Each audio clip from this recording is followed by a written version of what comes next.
Assalamu alaikum, je te propose une recette de biryani tout simple à faire. Dans un premier temps, dans une casserole, tu mets de l'huile ou du beurre clarifié ou de la margarine, rajoute la matière grasse que tu aimes. Tu vas venir mettre des oignons ou des échalotes. Je vous donnerai plus de détails dans la barre d'informations. Tu vas venir les faire caraméliser. Après, tu vas les partager en deux. Tu vas garder l'autre. Et l'autre, tu laisses dans la casserole. Tu rajoutes ta viande, que ce soit la viande de bœuf, du poulet, du poisson, des crevettes. Rajoute la viande que tu aimes. Tu vas venir mélanger le tout. Tu rajoutes d'ail haché, du gingembre. Tu remélanges. Tu vas saler, tu vas poivrer. Après, on va venir rajouter des yaourts nature. Rajoute du yaourt nature grec, c'est encore meilleur. Ça, c'est du biryani express. Sinon, le vrai biryani, tu marines la viande la veille, tu le laisses au frigo jusqu'au lendemain. Mais bon. Donc là, on va faire cuire la viande tout doucement. Là, je mets les épices des Comores, d'Alaoulam Touzi. Je vais rajouter encore des épices spéciales biryani de la marque Shan ou Shani, je ne sais même plus, que j'ai acheté dans les épiceries indiennes. Je crois que même à Auchan, dans le rayon produits du monde, on en trouve.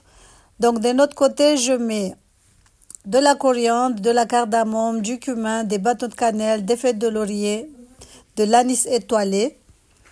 Comme je vous ai dit que les enfants, ils n'aiment pas quand ils croquent sur les graines, donc je mets dans une petite pochette.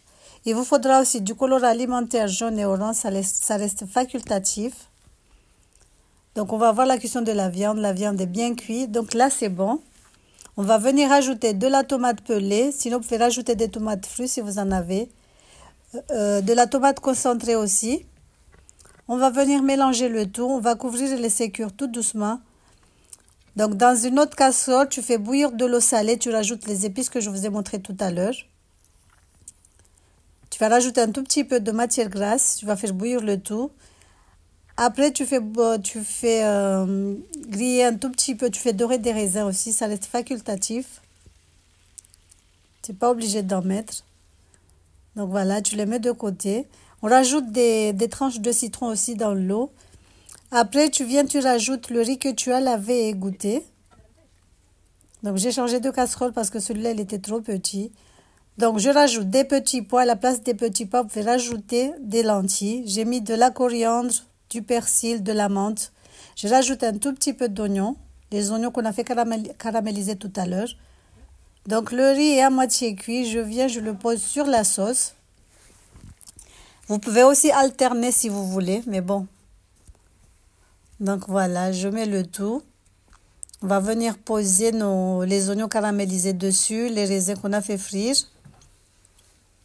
Donc ça, c'est du biryani tout simple. Sinon, vous pouvez aussi rajouter des pommes de terre, des œufs, mais bon, moi je zappe cette étape. Après, je mets un tout petit peu de colorant alimentaire orange et jaune. Je mets un tout petit peu de beurre. Je vais couvrir avec du papier cuisson que j'ai humidifié comme d'habitude. Je vais poser du papier à l'huile dessus et je laisse cuire tout doucement pendant environ 30 minutes à feu vraiment très très doux. Donc voilà, la cuisson elle est trop rapide. Comme le riz il est déjà pré-cuit, donc ça ne prend pas trop de temps. Donc voilà le biryani express. Cuit et prêt à être servi. Salam alaikum.